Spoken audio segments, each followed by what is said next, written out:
Hello and welcome to the Pup Mommy. This is a channel where I share my practical hands-on experience in everything that I've learned in owning, loving, and caring for dogs for over 30 years. And that also includes my mistakes as well. Now, in this video, I'm going to be sharing with you the story of that I read recently in the UK DailyMailOnline, which is where I get all my news.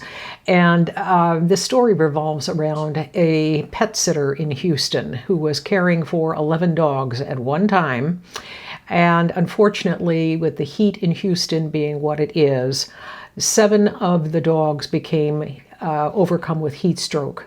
4 dogs died, 3 were critically ill. So there's a lesson in there for all of us, and I'd like to kind of give you my take on it. I will leave a link to the story so that you can read it for yourself in the description section. But before I get into my take on the problem, let me tell you something a little bit very quickly about some of the services that I offer. As a matter of fact, as a pup mommy, I use my over 30 years of knowledge about dogs, my passion for dogs, and I help people find the right dog for their personality, their lifestyle, and one, too, that they can safely handle. And so what I basically do is this: I create a profile of you, the client, and using that profile, with you, of course, with your help, and using that profile, I then go and find the breeds that I think are going to match your required criteria for a dog. Once you make your selection from the group of dogs that I present to you, giving my reasons why, I will then help you find a reputable, ethical breeder and liaise with you and the breeder so that you pick out the most perfect little pup for you or your family. Now, not only that, but I will stay with you the entire time, be there as your virtual mentor, helping you get your home ready, making sure you have the right supplies for your puppy, and eat not only just the leash, the collar, and the crate, but all the other things that you don't think about until you actually need them, so that when you bring your puppy home, your home is puppy-proofed and ready. And then not only that, I will stay with you for 3 months afterwards in terms of I will be available via Zoom, via email, via text, and answer any questions that you have post-adoption so that you and your puppy can get off to the perfect start. The whole thing here the whole point, I should say, is to make sure that you are set up for success, that you're not overwhelmed, and that your experience as a dog owner is going to be as perfect and seamless as it can possibly be. If you'd like to work with me, I'll leave a link in the description section. You can set up some time on my calendar, and you can also visit my website to get more information. All right, so let's now go back to the situation where we have the pet sitter in Houston and the dogs that she was caring for. Now, in total, at that time of the incident, she had literally 11 dogs that she was caring for, which can be quite substantial. And the dogs were not kept in the home. The dogs were kept in a shed behind the home.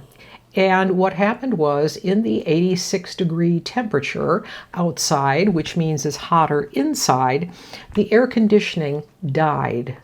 And she did not discover that the air conditioning died until 5 a.m. the next day. By that time, 7 dogs were in distress. Actually, 4 died. Some died on the way to the veterinary hospital, and 3 were in critical care. So what is it that you as a dog owner can do to ensure that you don't meet your dog and you don't meet a similar fate? Now, every one of us at times needs help with our dogs in terms of we're going on vacation and we can't take it with us. Some people don't want to go to a boarding kennel. Some people leave their dogs with friends, but other people choose to don't have that option. So they turn to a pet sitter. Now, this particular pet sitter in Houston was connected to the Rover network. It's a network across the United States. It's a network of pet sitters. It's very similar to Angie's List. You can almost call it Angie's List for dogs, where they have reviews, they have 5-star, 4-star, they have, again, it's like Angie's List for pet sitters. Now, what can we do to ensure that if we decide to go that route, that we are going to end up with a pet sitter that we can trust implicitly with our pup? Because after all, our dog, for many of us, our dogs are our family, our children. Well, here are some tips that I can give you. The first one is that when you are if you decide to go into that network of pet sitters, or whether you use Rover, or you use something else, or you use someone else's referral, always, always, always, when you contact that pet sitter, make sure that you go to their home. Make sure that you see the inside, you see the outside, you know exactly where your dog is going to be. Is your dog going to be under supervision? Is there someone home all the time? And then also ask detailed questions as to, well, how many dogs or cats are you going to be pet sitting at one time? What are the breeds? What are the temperaments? Do you keep dogs separate? Do you allow them to play together? These are all very, very critical questions, and that will give you insight into the pet sitter herself or himself. Another thing to think about is also asking the pet sitter, do they have any certifications? Do they have any training? That is also, because there are a lot of people that all of a sudden decide that they're going to set up a side gig or a side hustle. So it's always important to find out what people's knowledge of dogs. Do they even own dogs themselves? What is their knowledge? What is their background? Very important. Another key thing to look at is the pet sitter's protocol for if there are emergencies. Emergencies can be anything from the air conditioning going out, the heating going out.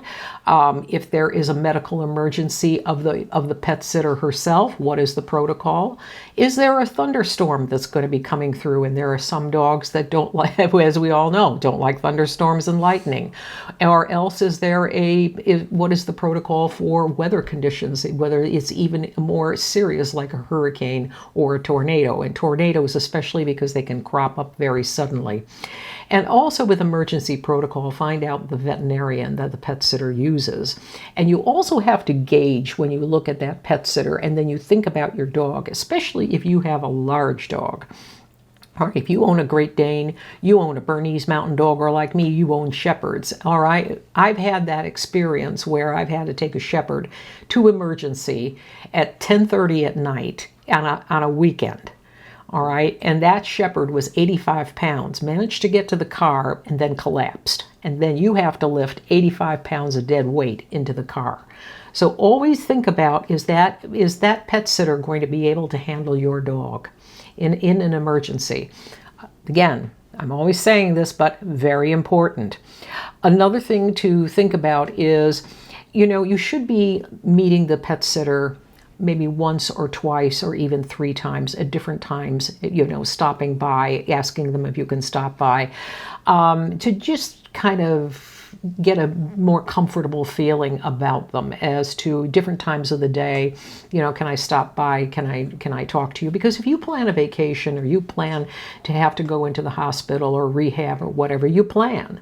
So the same thing with your dogs. If you're going to be on that vacation, it's not simply Googling for an hour and then I'll choose you and then keep your fingers crossed. This again is really important, and it's important that you take your dog with you when you go to the pet sitter, because you want to see that interaction between the pet sitter and your dog. Always trust your dog's instincts. Okay? And speaking of instincts, also trust your gut instinct. If something doesn't look right to you or sound right to you, in this particular article, there were 2 dogs that were mentioned that passed away from the heat stroke. One was a 6-year-old chocolate lab. The other one was I can't remember, it was a Brussels Griffon, but I don't remember the age. And one thing struck me in that article was when the Brussels Griffon owner mentioned, whenever we went to pick up the dog, we never were inside the house. She always met us on the driveway. That's a big red flag. I'm sorry. You should be inside that home to see the living conditions of that home, to see if there are any hazards, to see what the house looks like. Is it clean? Is it well kept? Is there something wrong with it? It turned out, I want to add also, that when autopsies were performed on 2 of the dogs that died from this pet sitter, rat poison was found in the liver, traces of rat poison. So, the dogs got into something in that shed.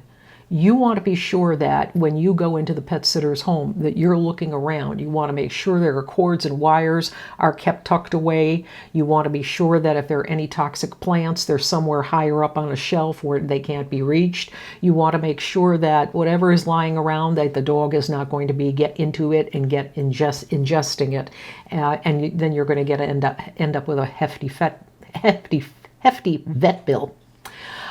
So the final thing I would say to you also is, when you are checking out pet sitters, and I mentioned earlier on, there are all kinds of reviews and stars and ratings and whatever.